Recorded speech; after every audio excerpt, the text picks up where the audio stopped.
હું એમને પૂછું કે હું કેવી લાગુ છું. ચકલી કેવા કલરની હોય? આ નીચું કરવું પડે પણ. ઓ ભાઈ તું રહે તો તને ખબર પડે. I can do it.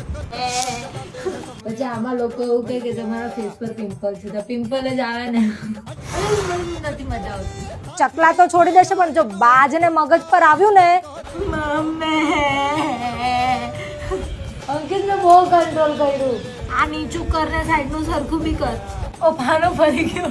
થોડી વાર એટલે હું અડધી મિનિટ ઊભી રહી. કયું છે? અરે પાછળ બરાબર હતું. છેલ્લું એમ હાથના પંજામાં મારાથી રહેવાતું નથી. આંગળીઓ પર રહેવાનું કહે છે મને.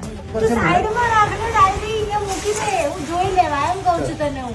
અરે આને કે ચૂપ રહે યાર 2 મિનિટ. કે કાળી ભેંસ લાગુ છું. ભેંસ તો હું છું જ નહીં. હું કીડી બી માંડ લાગુ છું. ये सब मेरे साथ ही क्यों होता है? हाँ चल ले. હું તો જાણે રોજ જીમમાં જતી હોય એવી વાત કરે છે. ચાલ તું ચાલુ કર. શોર્ટ બરાબર આવ્યો હોય તો સારું. આ મેકઅપ એવો છે કે મારે નાવું પડશે. તારે કેવું સારું રીલ બનાવવાની, બસ રીલ જ બનાવવાની. એમ થાય કે કોઈ દિવસ આવો. અમારી વચ્ચે ડખા નહીં કરાવો. હું ચકલી બની છું.